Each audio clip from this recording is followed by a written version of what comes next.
Fleiri Reykvíkingar nota astmalyf þegar brennisteinsmengun mælist mikil frá jarðvarmavirkjunum. Orkuveitan vill frekari rannsóknir. Tengsl á milli brennisteinsmengunar frá jarðvarmavirkjunum og astmalyfjanotkunar. Rannsókn sem nýlega var birt í alþjóðlegu vísindatímariti sýnir að 5–10% meira notað af astmalyfjum þegar slík mengun mælist mikil á Reykjavíkursvæðinu. Orkuveitan ætlar að styrkja frekari rannsóknir. Lilja Valgerður Pétursdóttir. Rannsóknin var unnin hér á landi á nokkur ára tímabili, en niðurstöður hennar birtust í vísindatímaritinu Environmental Research fyrir á árinu. Þær sýna að tengsl að ræða á milli brennisteinsmengunar sem kemur frá jarðvarmavirkjunum og því hversu mikið af astmalyfjum leyst út úr apótekum. Hanne Krage Karlsen, doktorsnemi í lýðheilsuvísindum við Háskóla Íslands, vann rannsóknina. Hún segir að þegar mikil brennisteinsmengun mælist á höfuðborgarsvæðinu frá Hellisheiðarvirkjun og Nesjavöllum, þá aukist sala á astmalyfjum. Munurinn á þessi astmalyfjasölur, þetta upp á kannski 5%, 10% á milli versta dagana og hreinasta dagana. Og haldið þetta sé, þetta magn það mikið að það hafa einhver virkilega áhrif á fólk? Þetta eitthvað svona til að fólk hafa áhyggjur af? Þetta náttúrulega eiturgas og hann þekktur fyrir að hafa áhrif af öndunarfærunum í mjög háum skammtum. Flestir rannsóknir á þessum gös gert innan iðnaðinn og þá maður náttúrulega útsett fyrir allt önnur skammtur heldur en almenningur en þá munur líka að innan iðnaðinn vinnur út og hest fólk. En í almennu þýðinu gamalt fólk, það fólk með lungnasjúkdómar og aðra veikindi. Þannig ég held að það alveg sennilegt að þetta hefur áhrif. Eiríkur Hjálmarsson, upplýsingafulltrúi Orkuveitunar, segir að funda hafi verið fyrir skömmu með rannsakendum og farið yfir niðurstöðurnar. Þetta sé stórt viðfangsefni í rekstri jarðvarmavirkjana og fyrirtækið hafi því ákveðið að styrkja frekari rannsóknir í tengslum við þetta. Ný tjörn hefur myndast skammt frá Hellisheiðarvirkjunu. Talsmaður Orkuveitunar fullyrðir þó að vatnið í tjörninni komi ekki frá virkjuninni, það eigi sér náttúrulegar skýringar. Tjörnin aðeins steinsnar frá Hellisheiðarvirkjun og ljóst að ekki langt síðan hún myndaðist. Á þessari loftmyndasvæðinu má sjá aðeins eina tjörn, svo nefnda Draugatjörn, en á þessari mynd sem Ómar Ragnarsson tók þegar hann flaug yfir svæðið fyrir skömmu, má sjá að tjarnirnar orðnar tvær. Nýja tjörnin fjær á myndinni en svo eldri, Draugatjörn, nær. Vatnið sem myndar nýju tjörnina rennur í læk meðfram veginum að virkjuninni. Vatnið í tjörninni volt. Eitt af skilyrðunum fyrir starfsleyfi Hellisheiðarvirkjunar að öllu vatni sem notað í virkjuninni sé dælt aftur niður í jörðina. Þetta gert til að affallsvatnið mengi ekki grunnvatn á svæðinu. Einar Gunnlaugsson, deildarstjóri rannsókna hjá Orkuveitu Reykjavíkur, sagði í samtali við Fréttastofu í dag að vatnið sem myndar nýju tjörnina kom hins vegar ekki frá Hellisheiðarvirkjun. Líklega væri leysingavatn að ræða eða þá vatn frá heitum uppsprettum í Sleggjubeinsdal fyrir ofan virkjunina. Elsa Ingjaldsdóttir, framkvæmdastjóri Heilbrigðiseftirlits Suðurlands, sem hefur eftirlit með virkjuninni, hafði ekki heyrt málið þegar Fréttastofa talaði við hann í dag. Vatnið sem myndar nýja tjörn við Hellisheiðarvirkjun kemur að stórum hluta frá borhólu við virkjunina. Þetta þvert á þær upplýsingar sem bárust frá Orkuveitunni í síðustu viku. Nú segir Orkuveitan vatnið stafa frá tilraunaverkefni. Ný tjörn hefur myndast skammt frá Hellisheiðarvirkjun. Þær upplýsingar fengust hjá Orkuveitu Reykjavíkur í síðustu viku að vatni sem myndar tjörnina komi ekki frá Hellisheiðarvirkjun. Líklega væri leysingavatn að ræða eða þá vatn frá heitum uppsprettum í Sleggjubeinsdal. Ómar Ragnarsson hefur skoðað málið undanfarna daga bæði úr lofti og á landi. Fréttastofa fór á vettvang með Ómar í dag og kom þá í ljós að stór hluti vatnsins sem myndar tjörnina kemur frá þessari borhólu Orkuveitunar í Sleggjubeinsdal. Svo lappar hann niður með þessum læk og þá kemur annar lækur í hann úr hinu borsvæðinu hérna fyrir neðan og þá tvöfaldast þetta heita vatn. Svo eini lækur sem við finnum úr Húsmúla sem venjulegur bergvatnslækur og þar sem að hann mætir þessum að þá sérðu alveg munin. Annar ískaldur og lítill, hinn þessi hér og hann volgur og það útfellingar. Svo fer þetta niður í tjarnirnar og það ekki hægt að þræta fyrir þetta. Mín spurning bara þessi, hvernig stendur á því að fáum svona litlar upplýsingar og þær litlu upplýsingar sem við fáum séu rangar. Nú fáum þær upplýsingar í síðustu viku að vatnið sem í þessum tjörnum komi ekki frá Hellisheiðarvirkjun en það ljóst að það kemur að hluta til það, ekki satt? Vatnið að koma frá blásandi borhólu sem inni í Sleggjubeinsgarði og þetta hóla sem við erum að nýta núna tímabundið í tilraunaverkefni. þar sem við erum að fara að dæla niður brennisteinsvetni niður í berglög og athuga hvort að það myndi bindast þar sem steind aldur og ævi. Í starfsleyfi virkjunar gert að skilyrði að það sé dælt niður öllu vatni og myndist ekki tjarnir. Þetta er ekki ósamræmi við starfsleyfi. Hafið einhver áhyggjur af að þetta mengi grunnvatn alltaf? Engar áhyggjur af því. Elsa Ingjaldsdóttir, framkvæmdastjóri Heilbrigðiseftirlits Suðurlands sem hefur eftirlit með Hellisheiðarvirkjun, sagði í samtali við Fréttastofu í dag að málið hafi verið skoðað í gær. Elsa segir að í kjölfar þeirrar skoðunar hafi verið ákveðið að aðhafast ekkert hvað starfsleyfi virkjunarinnar varðar. 16 jarðvarmavirkjanir verða á Reykjanesskaga ef hugmyndir sem settar eru fram í rammaáætlun yrðu að veruleika. Þessum hugmyndum var mótmælt á baráttufundi í gær. Náttúruverndarsamtök Suðvesturlands og Landvernd héldu baráttufund Reykjanesskaga í gærkveldi.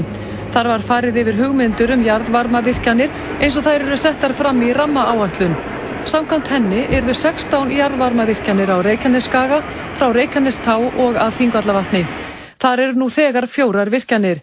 7 svæði eru sett í orkunýtingarflokk í rammaáætluninni og 5 í biðflokk. Einungis á að vernda 3 svæði. Sagt hefur verið frá jarðskjálftum sem tengjast niðurdælingu frá Hellisheiðarvirkjun og rannsóknum sem benda til tengsla milli astma og útblásturs frá jarðvarmavirkjunum. Brennisteinsvetnismengun frá Hellisheiðarvirkjun er yfir leyfilegum viðmiðunarmörkum í Hveragerði. Óvíst er hvort mengunin er skaðleg íbúum þar. Hveragerði er inni á því svæði þar sem brennisteinsvetnismengun er yfir viðmiðunarmörkum. Orkuveitan hyggst óska eftir undanþágu í nokkur ár frá hertum reglum losun brennisteinsvetnis. Læknar hafa lýst áhyggjum af því að langvarandi brennisteinsvetnismengun frá Hellisheiðarvirkjun geti haft skaðleg áhrif á heilsu fólks. Umhverfisráðherra hefur hert reglur leyfilega losun á brennisteinsvetni og taka þær gildi mitt ár 2014. Við sjáum ekki fram á, þrátt fyrir það að við höfum lagt í það mikla vinnu og mikla peninga, við sjáum ekki fram á að við náum að standast þessi hertu mörk. Bjarni segir óska verið eftir undanþágu til 2019 eða 2020. Tilraunaverkefni er í gangi þar sem brennisteinsvetni er dælt niður í berglög. Í Háskóla Íslands rannsaka menn áhrif mengunar á Reykvíkinga og Orkuveitan hefur hafið rannsókn á heilsu virkjana starfsmanna.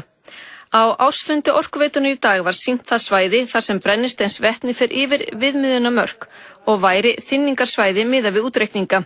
Hveragerði er inn á þessu svæði. Þynningarsvæði hefur ekki verið skilgreint en föst búseta er ekki leyfð á slíkum svæðum og kvaðir er á landnotkun. Miðað við þá þekkingu sem við höfum í dag, þá var ekkert að fullyrða að heilsan býð ekki tjón þeirra sem búi innan rauðu línunnar. Það er heldur ekki hægt að fullyrða að fólk beri tjón af. Bæjarstjórn Hveragerðis hyggst beita sér gegn því að Orkuveitan fái undanþágu frá hertum reglum losun brennisteinsvetnis. Hafa verið hagsmuni íbúa á svæðinu í huga. Bæjarstjórinn í Hveragerði segir að ekki komi til greina að Orkuveitan fái undanþágu frá hertum reglum losun brennisteinsvetnis. Flest bendi til þess að Orkuveitan hafi farið of geyst af stað og misreiknað þau áhrif sem virkjanir á Hellisheiði kynnu að hafa á umhverfið. Hveragerði er inni á því svæði þar sem brennisteinsvetnismengun frá Hellisheiðarvirkjun er yfir viðmiðunarmörkum. Hertar reglur leyfilega losun brennisteinsvetnis taka gildi mitt ár 2014. Orkuveitan hefur unnið að því að þróa mengunarvarnir en nú efast menn þar að lausn finnist fyrir tilsettan tíma. Ég reikna með því óskum eftir fresti til 2019 eða 2020 en þetta er stórt sameiginlegt vandamál. Og eins og núna horfir að þá er þetta brýnasta vandamál jarðhita nýtingar í landinu að leysa þetta. Það er alveg ljóst að bæjarstjórn Hveragerðisbæjar og bæjarbúar munu ekki taka því þegjandi ef það verður farið að íhuga það yfirleitt að breyta þeirri reglugerð sem þegar hefur verið sett. Það er ástæða fyrir því að hún er sett og þessi viðmiðunarmörk eru með þeim hætti sem þau eru og það ber alltaf að hafa hagsmuni íbúa og fólks í huga þegar að unnið er með þeim hætti sem hér er gert. Aldís segir að vandamálin sem komið hafa upp vegna virkjana á Hellisheiði, svo sem jarðskjálftarnir sem skóku Hveragerði í fyrra haust, bendi til þess að Orkuveitan hafi misreiknað þau áhrif sem virkjanirnar gætu haft á umhverfið og hreinlega gleymt að taka staðsetninguna með í reikningin. Þær eru einfallega svo nálægt þéttbýlinu, stærsta þéttbýli landsins, höfuðborgarsvæðinu og allt á nálægt okkur hér í Hveragerði, þannig á því verður auðvitað að taka og við því verður að bregðast. Landsvirkjun áformar að reisa 45 megavatta jarðvarmavirkjun í Bjarnarflagi í Mývatnssveit eða á Þeistareykjasvæðinu og er því ætlað að sjá kísilmálmverksmiðju við Húsavík fyrir raforku. Fjölmennur kynningarfundur var haldinn í kvöld í Mývatnssveit. Búið að skrifa undir orkusölu samning. Framkvæmdir við nýja virkjun þurfa að hefjast í síðasta lagi næsta vor. Landsvirkjun segir að 45 megavatta virkjun verði líklega fyrri hluti fyrirhugaðrar virkjunar. Hægt verði að stækka síðar upp í 90 megavatt. Mjög var spurt á fundunum í kvöld brennisteinsmengun. Það mælingar sem hafa verið í gangi núna síðustu frá því febrúar 2011 að það miðað við blástu sögu sem jafngildi 20-30 megavöttum. Út frá þeim mælingum þá teljum við allavega þessi fyrsti áfangi eða fyrsta þrep að það sé innan reglugerðarmarka. Ég vil með engum móti fá virkjun í Bjarnaflag og hef ekki viljað það. Á sínum tíma þegar var farið á stað með Kröfluvirkjun, þá gerðu þeir sína rannsóknir og þeir ákveðu sjálfur hjá Orkustofnun að nándin við Mývatn væri of mikil hér í Bjarnaflagi og þess vegna fóru þeir upp í Kröflu og þannig vil ég hafa. Ég vil ekki hafa hérna onni okkur. Og hún hefur áhyggjur af brennisteinsmengun. Fyrir lífríki, fyrir fugl og fisk og fólk og framtíð. Brennisteinsmengað affallsvatn frá Hellisheiðarvirkjun blandaðist grunnvatnin í 2 ár vegna þess að niðurdælingarholur virkuðu ekki sem skyldi. Brennisteinsmenguðu affallsvatni frá Hellisheiðarvirkjun var dælt niður í neyðarlosunarsvæði við hraunið af og til í 2 ár vegna þess að niðurdælingarholurnar virkuðu ekki sem skyldi. Þar blandaðist það grunnvatninu. Manngerður jarðskjálftarnir á Hellisheiði stafa af því að affallsvatni hefur verið dælt í niðurdælingarholur við Húsmúla frá því í september. Áður en þær voru teknar í notkun voru notaðar holur á Gráuhnúkasvæði sem ekki tóku nægjanlega vel við vatninu. Orkuveitan var í vandræðum með affallsvatnið og því var því veitt í neyðarlosunina í 2 ár. Neyðarlosunin eru grunnar holur hér á þessu svæði og hér blandaðist það grunnvatninu. Samkvæmt upplýsingum frá vísindamönnum Orkuveitunar var neyðarlosunarsvæðið notað af og til í 2 ár til að taka við því affallsvatni sem ekki komst niður í holurnar við Gráuhnúka. Í affallsvatninu er eiturefnið brennisteinsvetni sem ekki er talið æskilegt að blandist grunnvatni. Brennisteinsvetni eyðist fljótt úr vatninu en ef því er dælt í langan tíma í miklu magni út í grunnvatnið er hætta á að grunnvatnið mengist. Núna er affallsvatni veitt 5 holur við Húsmúla og fara þar niður 550 lítrar á sekúndu. 100 lítrar á sekúndu fara niður í Gráuhnúka. Samskonar niðurdæling fer fram á 8 öðrum stöðum á landinu. Engin finnanleg skjálftavirkni er á þeim svæðum en þar er ekki dælt niður eins miklu vatni og við Húsmúla. Íbúar í Hveragerði hafa verið verulega ósáttir við ástandið og var haldinn íbúafundur þar í fyrrakvöld með starfsmönnum Orkuveitunar. Þar kom fram að verið sé að skila aftur affallsvatni sem kemur upp borholur virkjunarinnar og er það til að minnka umhverfisáhrif hennar. Vatninu er dælt á 800 metra dýpi til að koma í veg fyrir að það blandist grunnvatninu. Orkustofnun gaf nýlega út minnisblað málið. Þar segir að sérfræðingar á þessu sviði geti sagt með nokkru öryggi að niðurdæling auki ekki líkur á því að stærri jarðskjálftar en þeir sem verða án niðurdælingar geti myndast. Hins vegar gætu staðbundnar tilfærslur á spennu flýtt stærri skjálftum sem eru í aðsigi. Erfitt getur reynst fyrir vinnueftirlitið að fylgjast með því að öllum öryggiskröfum sé fylgt til að koma í veg fyrir slys vegna brennisteinsvetnis. Líklegt er að ekki séu öll slys tilkynnt. Brennisteinsvetni er til dæmis að finna í gufu á háhitasvæðum, í geymslum, í töngum skipa og í sorp og mykjutöngum, svo eitthvað sé nefnt. Samkvæmt gagnasafni vinnueftirlitsins eru skráð 8 slys á síðustu 7 árum þar sem brennisteinsvetni er líkleg orsök.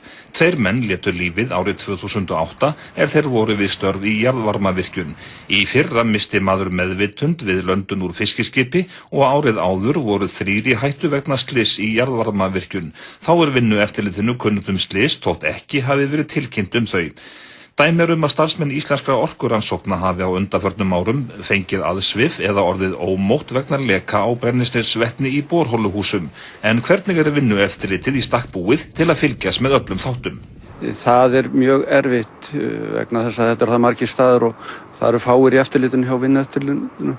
Þannig að það er bara náttúrulega athuga að það séu til verkferlar og síðan er það bara spurning að fyrirtækin sína ábyrgð og fara eftir þessum verklagsreglum. Það er algjörlega þeirra að gera það, það er algjörlega ábyrgð þeirra.